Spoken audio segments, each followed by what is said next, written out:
Assalamualaikum warahmatullahi wabarakatuh. Waalaikumsalam. Ya, Neng. Selamat siang Ibu. Mohon maaf mengganggu waktunya. Iya, nggak apa-apa. Sebelumnya Ibu perkenalkan, nama saya Dinda Dwi Julianti. Iya. Ibu dengan Ibu siapa? Sally. Ibu Sally.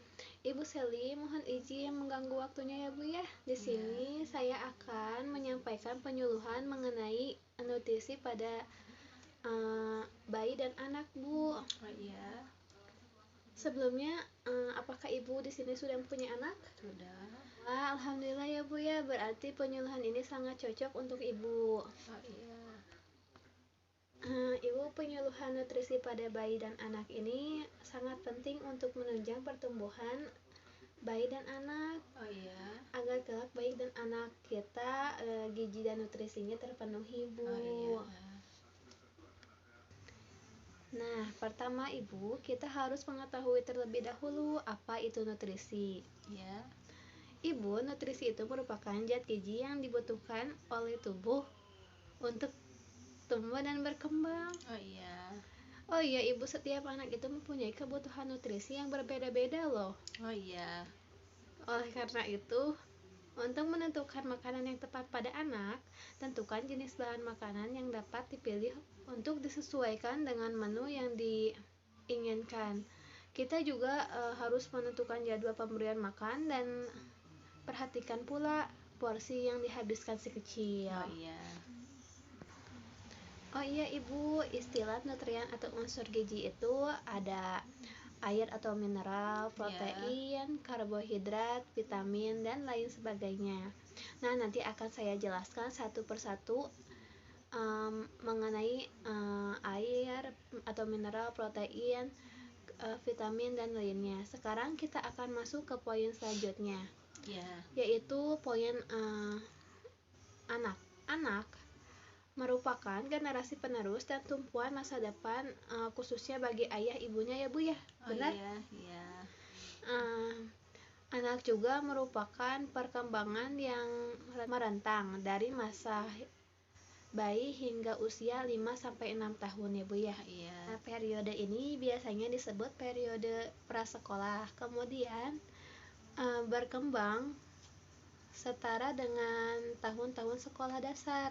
Nah Ibu, agar anak-anak tumbuh dan berkembang dengan sehat, maka gizi pada anak tersebut sangat dan perlu kita perhatikan loh Bu. Oh iya.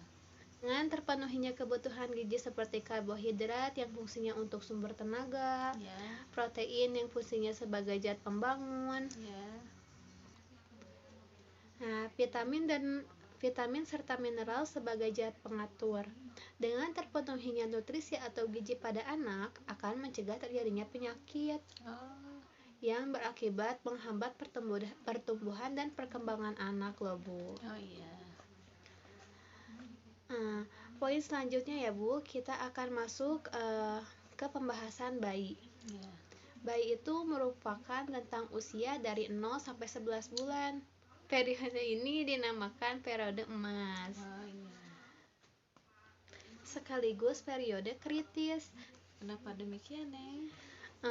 Itu karena pada masa itu terjadi pertumbuhan dan perkembangan yang pesat yang mencapai puncaknya itu pada usia 24 bulan Bu. Oh gitu. Iya, tujuan pemberian gizi yang baik pada bayi adalah tumbuh kembang kembang yang adekuat Bu. Oh gitu. Iya, seperti itu. Oh iya.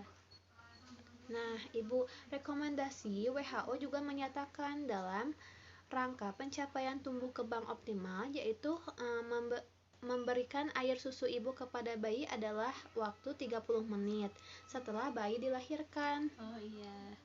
Memberikan hanya air susu ibu atau ASI secara eksklusif sejak lahir sampai usia bayi 6 bulan, memberi makan dampingan air susu ibu atau MPASI sejak bayi berusia 6-24 bulan mampu menurunkan diare, infeksi pernapasan, menurunkan insiden infeksi telinga atau otitis media, dan berbagai penyakit lainnya Bu. Itu manfaatnya kalau kita memberikan ASI eksklusif kepada bayi. Selain itu, ASI dan kegiatan menyusui memiliki pengaruh terhadap kemampuan motorik dan bahasa anak juga, Bu. Oh iya. Manfaatnya juga bagi kesehatan sang ibu, sebuah penelitian menyatakan loh, Bu, bahwa wanita yang memiliki anak atau wanita yang sedang menyusui Ya. selama 4-12 bulan, risiko kanker payudara pada wanita premenopausal dapat berkurang sampai 11%, Bu. Itu. Iya, jadi dapat menurunkan risiko kanker payudara kalau kita memberikan ASI eksklusif pada anak. Poin selanjutnya ya, Bu ya, Ya. yaitu kebutuhan nutrisi pada bayi dan anak. Makanan merupakan segala bentuk makanan yang terbuat dari bahan makanan yang dimasukkan ke dalam tubuh melalui mulut, kemudian dicerna melalui proses pencernaan. Makanan mutlak dibutuhkan bagi tubuh kembang anak baik fisik maupun psikis, Bu. Oh iya.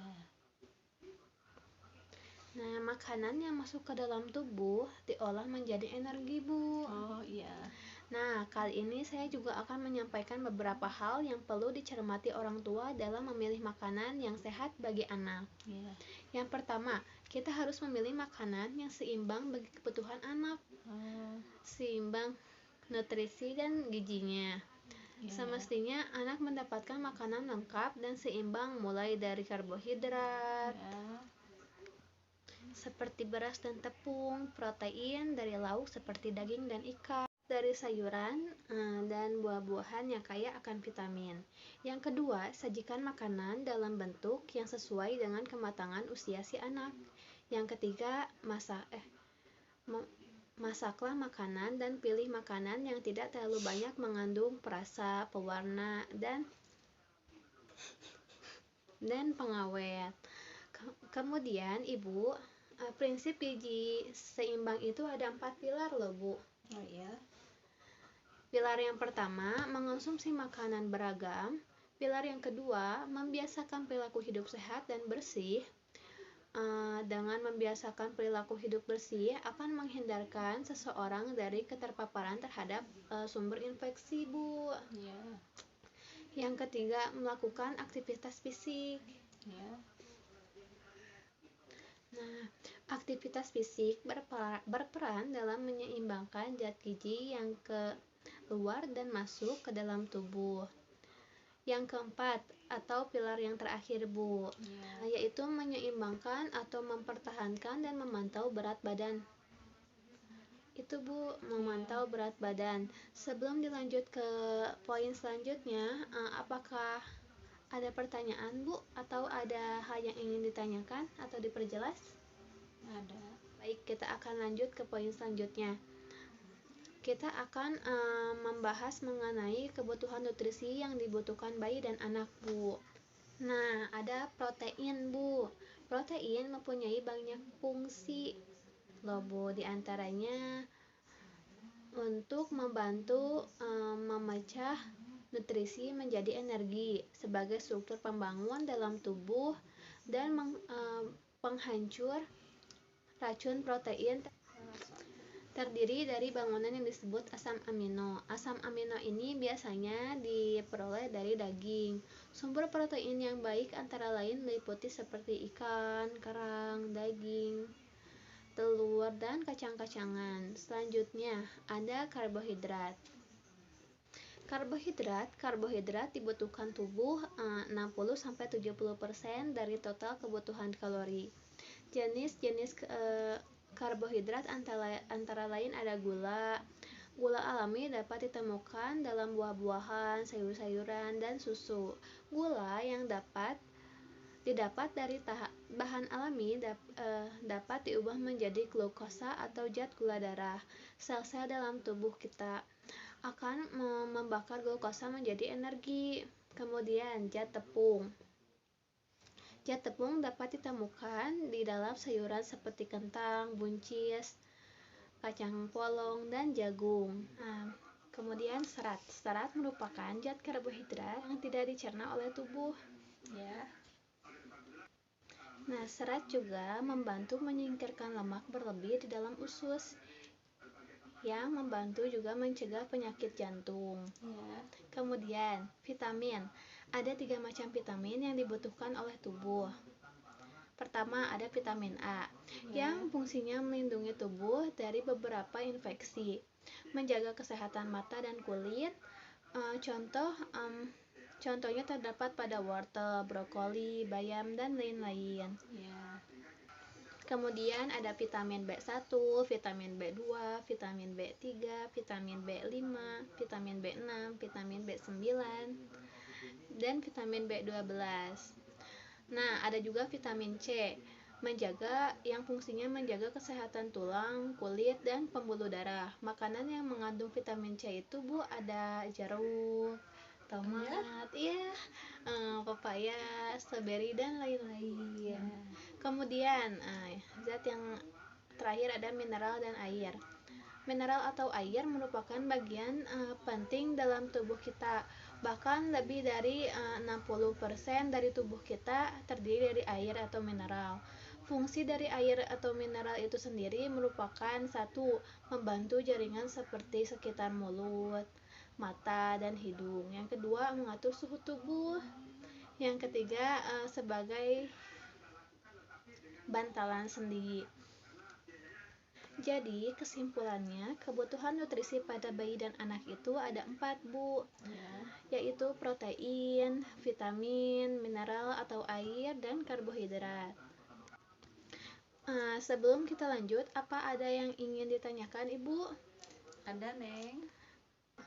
Ibu mau tanya, Neng. Iya, Ibu, silahkan. Nutrisi yang penting untuk meningkatkan kecerdasan anak itu seperti apa, Neng?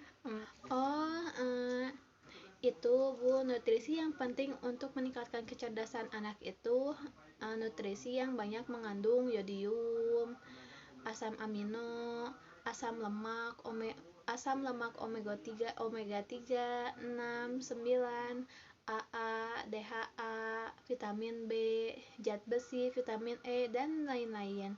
Itu diantaranya, Bu, yang bagus untuk meningkatkan kecerdasan pada anak. Makanan gitu ya. Nah, sekarang kita masuk pada nutrisi yang penting untuk bayi. Nutrisi yang penting pada bayi adalah nutrisi dari ASI. Yang kedua, nutrisi bayi dari makanan pendamping ASI, yaitu MP atau MPASI. Kemudian, karakteristik balita. Anak usia dari 1 sampai 3 tahun balita, dan anak prasekolah 3 sampai 5 tahun. Golongan umur yang mulai rentang terkena penyakit, masa rawan ISPA dan diare, aktivitas mulai banyak, mulai mencoba jenis makanan baru. Nah, lanjut, kebutuhan gizi pada balita. Ada makronutrition seperti lemak dan protein, dan mikronutrition seperti vitamin dan mineral. Nah, asam amino yang penting untuk anak adalah senyawa amino triptofan, senyawa tubuh yang fungsinya sebagai penenang bagi saraf otak. Kemudian ada asam amino tirosin, senyawa tubuh yang merangsang otak untuk tetap terjaga, menyebabkan konsentrasi. Itu. Kesulitan makan pada anak, penyebabnya 1. Memakan snack berlebihan. Yang kedua, perkembangan ego sang anak. Yang ketiga, anak ingin mencoba hal baru. Yang keempat, anak sedang tidak bahagia seperti sedih, depresi, stres. Itu yang menyebabkan anak kesulitan makan, Bu. Iya. Bentuk penolakan makan pada anak. Di antaranya, 1. Memuntahkan makanan. Yang kedua, memuntahkan makanan, menepis suapan dari orang tua, makan dilama-lama, atau dimainkan, Ibu ya, itu ya. Bentuk penolakan makan pada anak. Kadang-kadang kita sebagai orang tua suka keliru ya, Bu ya. Nah, tindakan yang sebaiknya kita lakukan itu kurangi makanan snack, khususnya di jam makan anak itu harus dikurangi. Jadi supaya anak gak menolak makanan dari kita. Yang manis-manis gitu ya. Terus hindarkan makanan yang bervariasi agar anak jadi ingin mencobanya gitu ya Bu ya. Iya.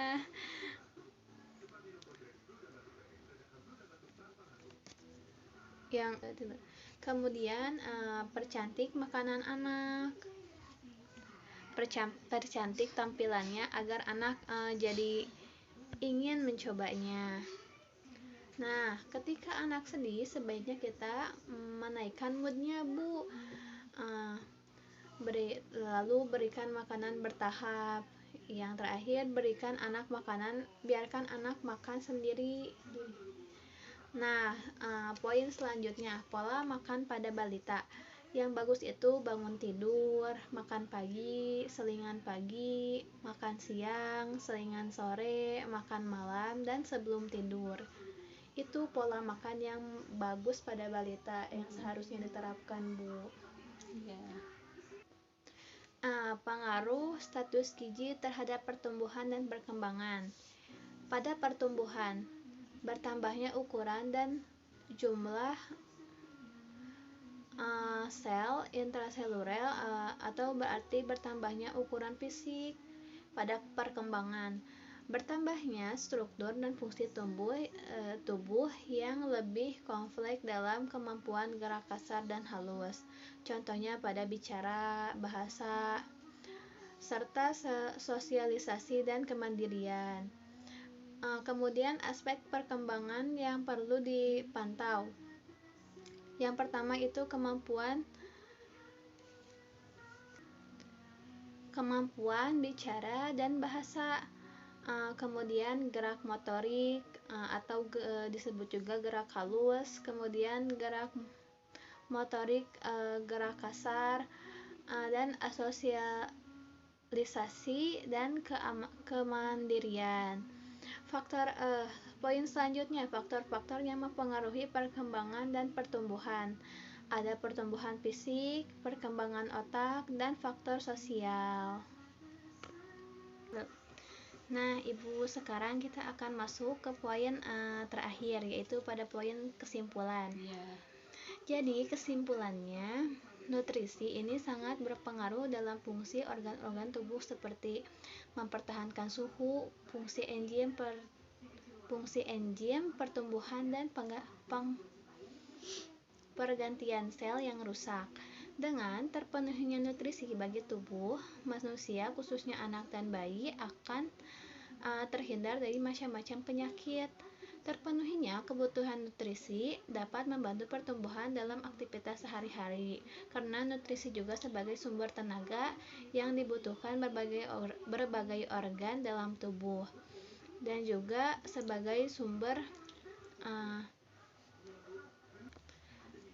dan pengatur dalam tubuh. Nah, Ibu, sekian penyuluhan yang dapat saya sampaikan. Apakah ada yang ingin ditanyakan, Ibu? Nggak ada, Neng. Alhamdulillah udah tahu sekarang Ibu, tadinya nggak tahu, jadi sekarang mah tahu. Alhamdulillah. Jadi nambah ilmu baru ya Bu ya. Yang asalnya kita nggak tahu jadi tahu. Alhamdulillah ya Bu ya, berarti sedikit ada pencerahan dari penyuluhan ini ya Bu ya. Makasih banyak ya Neng ya. Ibu jadi tahu. Sama-sama. Ibu lebih dan kurangnya mohon dimaafkan ya Bu ya.